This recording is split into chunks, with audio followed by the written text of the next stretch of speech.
Welcome back to Out of the Blue, the podcast, where we celebrate those unexpected moments that change our lives and lead us towards healing, purpose, and connection. I'm Vernon West, and I'm here with my co-host, my son Vernon West III, the creative force behind our logo, our theme music, and so much of the soul of the show.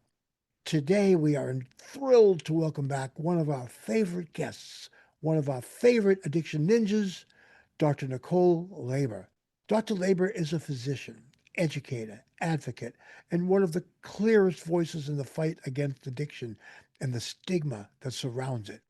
Her new book, The Addictaholic Reconstructing, takes us beyond understanding addiction and into the next great challenge: how to rebuild a meaningful, joyful life in recovery.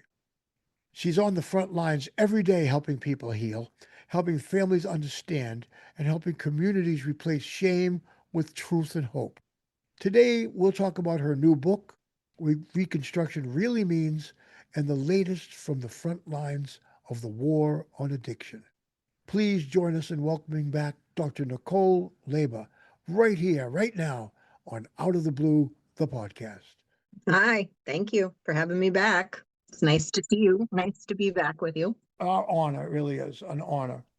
Um, so, so where have you been since the last time we spoke? Because it was Same shit, same shit, know. different day, bigger pile. bigger pile. Isn't that that's what they say about a PhD, pile it higher and deeper. That's what they used to call It's it. true. Yeah, no, just same thing. A lot of clinical work, a lot of social media work, a lot of public education work. Same stuff. Yeah, and I love your social media stuff because it's very educational. It's illuminating stuff. It's really spreading some important messages. Now, you've been out in Akron. You still at the hospital that Dr. Bob was at, or did you move from there? No, yeah, they closed that hospital a couple of years ago, and they moved the detox unit over to the main campus of the hospital. But I haven't worked there in probably 8 years. But what you mentioned it to us on the last podcast, you maybe just mentioned you had worked there, I guess. Yeah, it was where I started my career. And I Okay, there worked, you go. That's what it is. yeah, I worked there for probably 8 years. And then when I got pregnant, I left because when you're working in a hospital and detox, you're on call 24 hours a day, 7 days a week.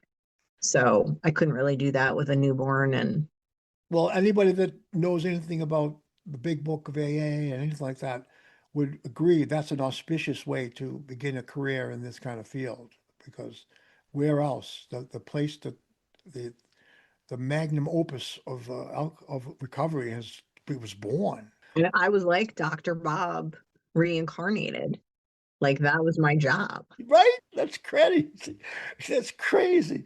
I mean, woo. I mean, I know you didn't mean that. So, folks, she's kidding. Okay, this is the doctor that says fuck a lot. She fucks That's around. right. She will fuck around with you. So don't worry about that. She's not woo-wooing that she's a reincarnated Dr. Bob, you crazy motherfucker. So don't even think that. So you were there so many years. That's an amazing thing anyway. And now, where are you now? So I'm the medical director of several different facilities. So like one in Worcester, Ohio, where we have residential treatment, outpatient treatment. I'm there. We have a residential and outpatient treatment center in Akron that I also work at. And then there's a statewide agency that I work with that does, again, a lot of mental health and addiction, both inpatient and outpatient, just different places. So I'm a little bit all over the place. And mental health and addiction go hand in hand in so many ways. I mean, because I mean, we were talking a few seconds ago, a few minutes ago, we were talking how when you have some long-term sobriety, not enough attention is given to that. But going back to the part that people do focus on, the early sobriety, which is what you're steeped in, right? Your world is comprised of dealing with a lot of that. And that Yes. still is the front lines. That is where the rubber does hit the road. There is no long-term sobriety without that. And let's face it, that is a beautiful thing, long-term sobriety. That's the fruit of the garden of the 12 steps. Um, and I, I believe in so much in the 12 steps. I mean, not in a woo-woo kind of way. I believe in them as scientifically. I think that they do actually, if you do them thoroughly and you are absolutely rigorously honest to a fault, like you do the best you can't think of anything else, and you do each step like that. It is an amazing thing that happens. And then you get Bobby Flay in to help you with the cake recipe, and you Right. get and you get a recipe, you get a cake, man, and you're talking something you never would have expected. I personally was completely blown away by the cake. I mean, because I was just doing everything. I was so desperate when I came into sobriety, wanting sobriety. I was like a pit bull, give me that sobriety. I didn't know how I was going to get it. I didn't know how this stuff was going to work. Quite frankly, I didn't think it was going to work, but I figured they're doing it, just going to do it. I have no other way, but couldn't think of anything else. Believe me, I tried, and I did it so hard. But then when I wasn't looking, it's almost like when I wasn't looking, all of a sudden I realized it happened. I got no more obsession, no relieved of that pretty early on, but not that, but what happened after that was something beautiful that it became like I loved life again. I mean, that's the thing that blew me away because I used to love life a lot because I was a pretty innocent kid. Um, I was really, my classmates voted me president of my class. I was a nerdy, smart kid. I wrote the really great class history. Someone told me about it not long ago that I had everybody roll on the floor because I was pretty funny. And then I was also became a musician. And I covered all the bases as a kid, but I stayed really innocent and pure. And even though it started going into my music career, it was that innocent and purity that got me this big opportunity where I opened for Bonnie Raitt, totally out of the blue. And we played for 12,000 people. And next thing you know, we were hot. And then I was not prepared because I was California sober. I was California sober. My father had died from drinking, and I was smoking pot. I said, "No, it's not booze. It's not going to kill me, but it does something.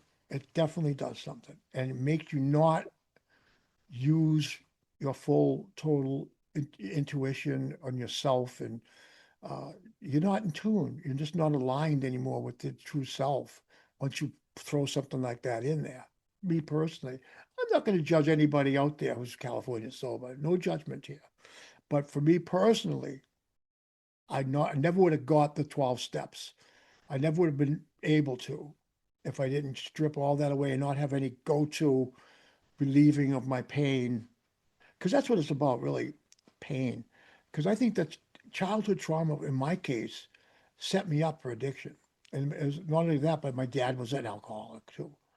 But that was part of my childhood trauma, not for nothing. But do you find that to be true when you're out there in the world getting the young kids, people coming into detox now? Same thing, or is it different? Yeah, I would say that most people have some degree of trauma. I just think that the issue that we run into is like understanding that every brain is different, and the way that one person's brain interprets something as traumatic may be very different from the next. So it becomes really hard to kind of pinpoint or say like, well, yeah, you didn't have trauma or whatever.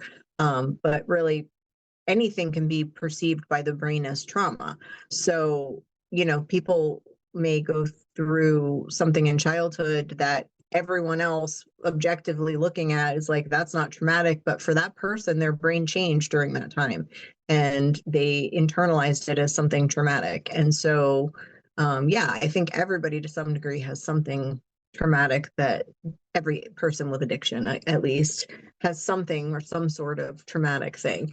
And again, it may not be some like catastrophic, physical abuse or something like that. And it sometimes takes a long time to kind of find it because, Yeah, it may I'm not, seem yeah, I'm not sure I had any. benign. Yeah, I agree with that so much because I don't think I had a real big traumatic thing. At least I've tried to done everything in my hypnotism, everything to try to find out if there was, but I can't. I can't find any real childhood abuse thing that happened other than my dad. He was an alcoholic, so he did things like beat the shit out of me in front of my friends when I was 12. That's trauma. But I mean, the um the thing about pain that I was talking about before it became picked up any weed was I didn't know I was in a pain. I think that was the thing I didn't know. And when I read your first book, that opened my eyes to that, and I really didn't realize it. And I've shared about it uh, for other people now in meetings and stuff that I didn't know how much pain I was in. I really didn't know until I found something that relieved it. And then all of a sudden it was like, what? You mean people feel like this?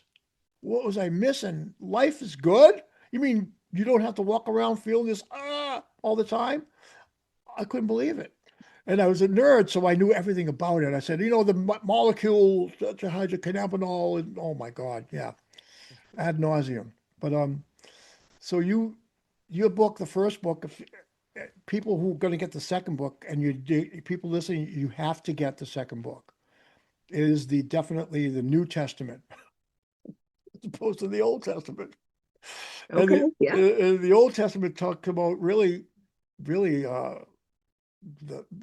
it's that punishing God of the Old Testament. It's definitely something very real. The first book is so real and gritty and down to, but it covers everything. It covers the brain chemistry. And you have that analogy of the people in the field catching the balls. That is the best analogy I've ever heard. So tell us again that wonderful analogy about the dopamine receptors and the people in the field, because it really works.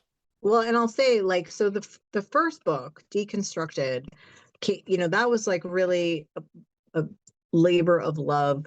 Like I was so entrenched in that, educating about addiction to the point of like moving the dial on stigma. Like that was the goal. I want everyone to really understand the brain science here in a way that's palatable for normal people, not just weird, nerdy, scientists.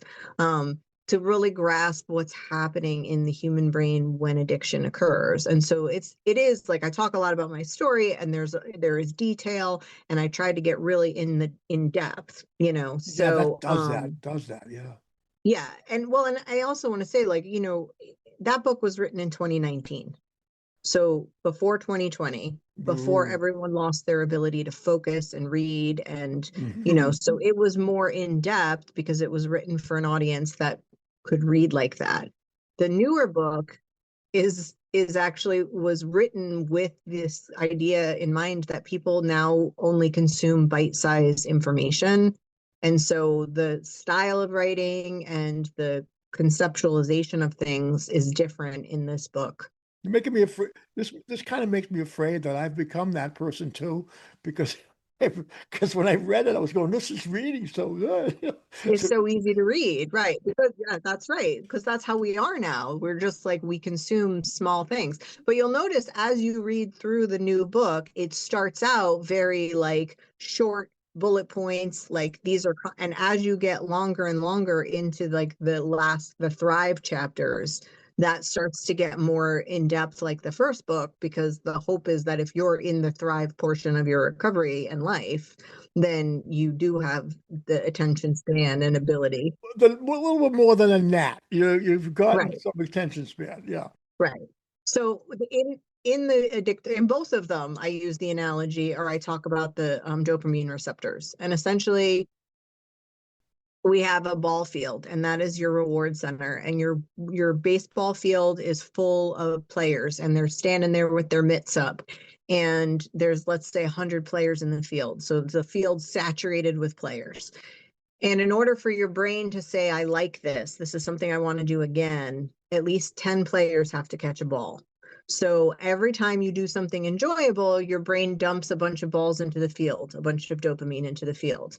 And if 10 players catch a ball, you go, okay, I like this. I want to do it again. Now So where's the glutamate come in? glutamate's a different area of the brain. Oh yeah. That's happening at a different level. Does it coordinate with the dopamine receptors in some way? It's happening simultaneously. What is that? Yeah, so what where glutamate would fit into this would be every time balls get thrown into the field, glutamate is the announcer at the stadium going, "Holy crap, did we see what just happened there? Let's write that down, folks. Like, keep in mind." Yep. Okay. So that's glutamate. It's logging the cue with the response. Okay. So you do something you enjoy, like go to a baseball game or, hang out with your family or whatever, something that you enjoy. You dump like 25 balls in that field, 30 balls in the field. And so 10 players probably will catch a ball because they're pretty packed in there. But what happens when you start using substances, highly rewarding substances, including your California Sober THC molecule, they all dump, let's say, 100 to 200 balls in that field. Yes, they do. And so when you repeatedly do that over and over and over, your team manager goes, okay, I'm not going to keep paying salaries on all these players.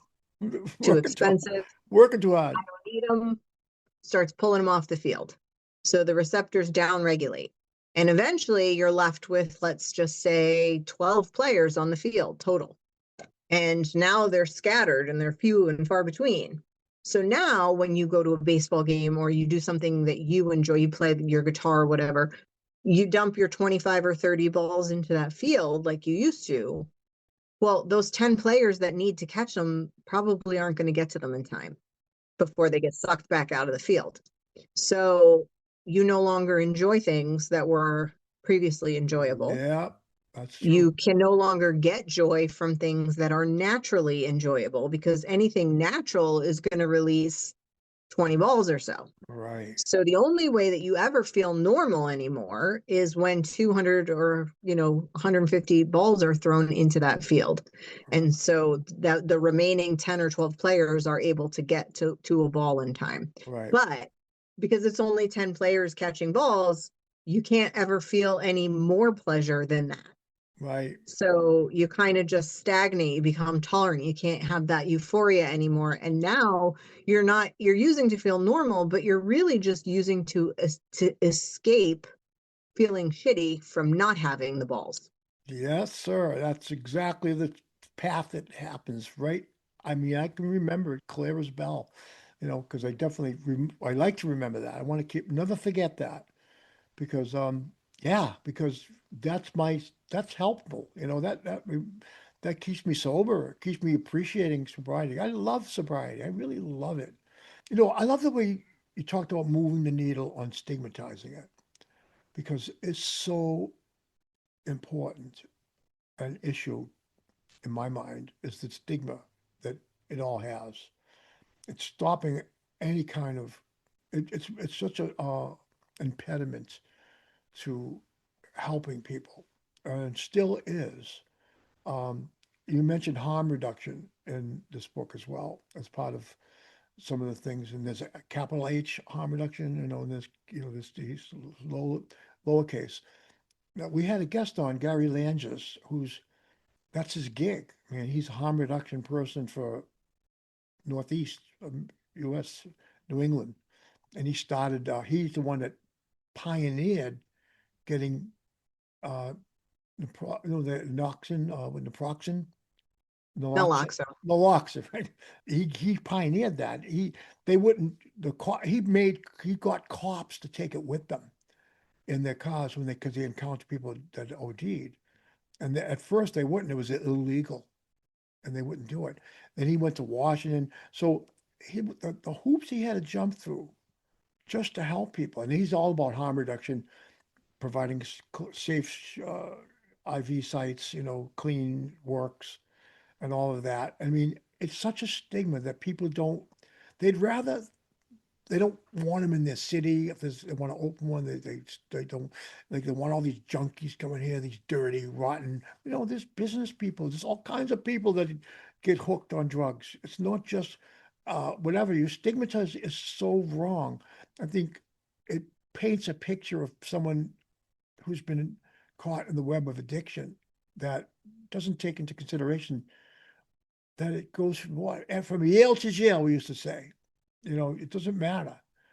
Anybody is susceptible to addiction, and for the mindset to be stigmatizing it, man, that's such a good work to do to destigmatize it. How do you think that has changed? Do you think that needle has changed at all? What do you think? Have you moved it? Yeah. Well, yeah, I think to a large degree we have done an okay job in moving the stigma.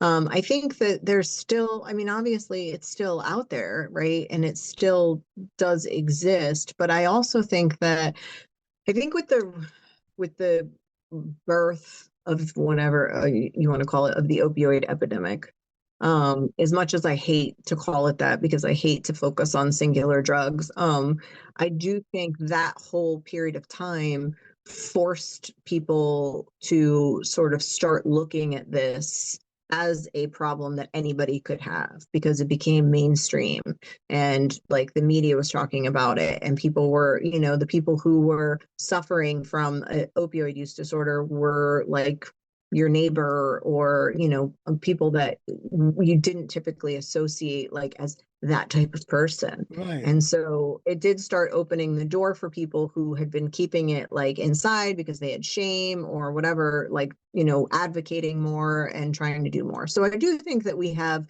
moved the needle a little bit. I think I you still have. think we got a long way to go. I have, I on social media, I have a large following on social media, and that means I get a lot of comments. And one of the most, in my opinion, one of them, because there are people out there that are just like, no matter what you do, they're going to be like, no, addicts are scumbags. Like, there's nothing Yep. you can do to change their minds, right? But Right. just like there's people out there that are going to be like racist, and there's nothing you can do because they're just dumb, right? Yep. Like, okay, I can't change you.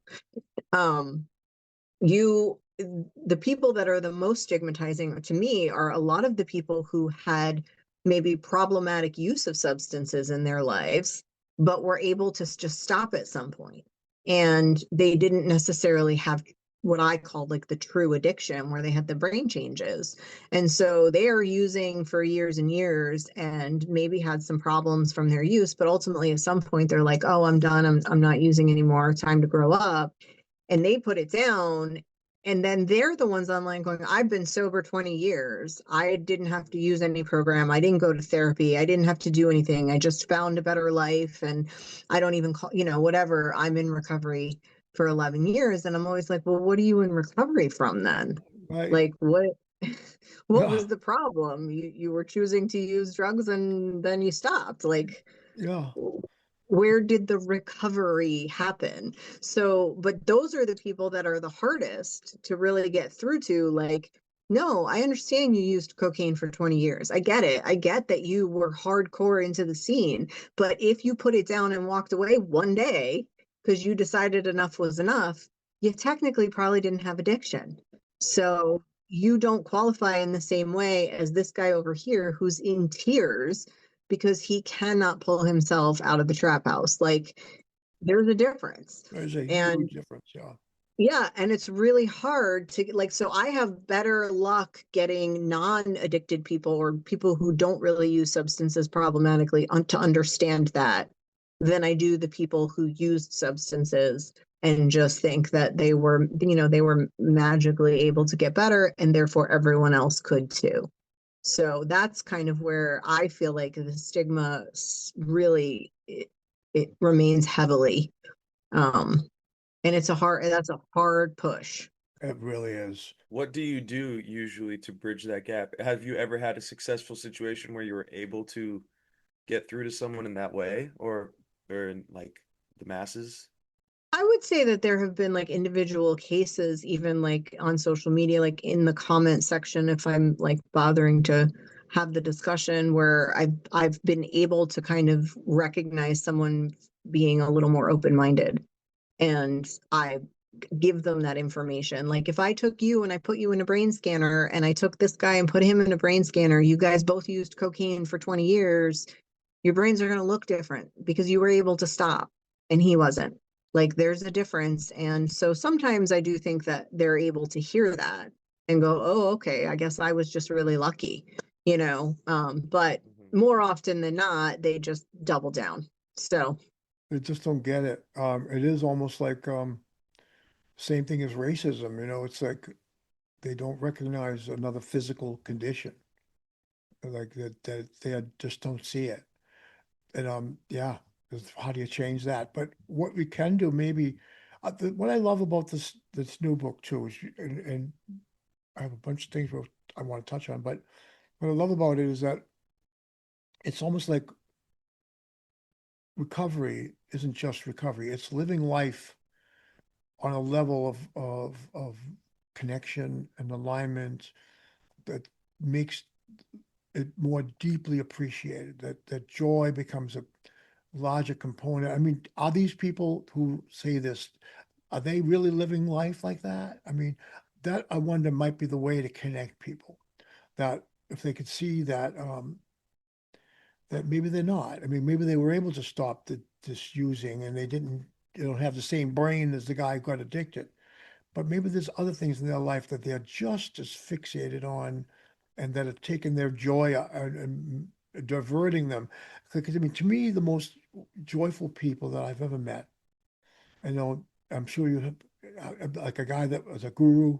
I knew this guy, he devoted his life to meditating and meditating with people. And he's such a serene human being, always about being of service, but also with boundaries. I love the way you say, if you truly got your shit together, you're not going to say yes to everything. Sometimes you can say no. All right, now I don't have time for that. But come back when I'm ready to hear it. Maybe we'll talk. But I mean, but that's a sign of a sort of a realized person, an actualized human being. And I don't know what these people that are talking this way, because if they were even close to being a realized human being, they would have empathy for these other individuals who are struggling, because I think that's a big part of what happens. I think myself, I speak for I think a lot of people that I know who've been through recovery, and maybe you, I think you too, absolutely. A lot of this is driven because we do empathize, because we know what they're going through. And I always say that one of the best things about my past is that it's something I can use to connect with people. I always say you're turning the shit into gold. You know, you're able to turn it into something that can make connection with somebody struggling, and then they might get to the point where they'll listen to you. They may, well, if you did it, maybe I can. That's about the best usage of the crap that I went through I can think of. It's not really something I want to talk about too much, except just for that reason. But it doesn't serve me any purpose to dwell on it, other than to realize that I'm grateful today for not having that burden. I think it's a lot of like people don't know what they don't know. So if, they never reached that point of severe desperation, like where they wanted desperately to stop and were unable to do so, they didn't have that. They reached the point where enough was enough and they wanted to stop and then they just did. So they don't know what it feels like to be that person crying with a needle in your arm because you fucking don't want to do this again, you know? But yet here you are. So if they don't know that experience because they've never gone through that experience, then they're not going to be able to relate. And yes, I would think that, and it's true. It seems like reasonably open-minded, intelligent people are willing to hear that and say, okay, yeah, I didn't have that, and so maybe it is something different, and I feel fortunate. But people just don't know what they don't know. And so I try not to hold it against them. You know, but again, I post a lot of videos that say things like, you know, the caption on the screen will be like, addiction is not a choice. Addiction is a disease. And I talk about the brain chemistry, and I talk about the fact that it's not like, yes, you choose to use substances, but ultimately you don't choose whether you're going to have the brain change or not. And once it occurs, you can't just undo it. That's the disease part. And so, but just that caption alone invites people to come in and start, you know, criticizing. And I used for 25 years, and I put it down. It's a choice. It's totally not a disease. Stop giving people excuses, you know, and a lot of that. So I just think, I'm making a moral issue. That's what they do. again, people don't know what they don't know, you know.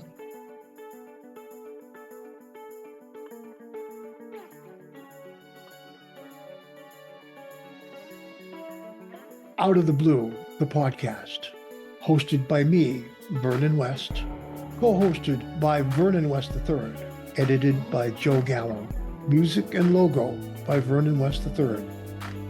Have an Out of the Blue story of your own you'd like to share? Reach us at info@outoftheblue-thepodcast.org. Subscribe to Out of the Blue on Apple Podcasts, Spotify, or wherever you get your podcasts, and on our website, outoftheblue-thepodcast.org. You can also check us out on Patreon for exclusive content.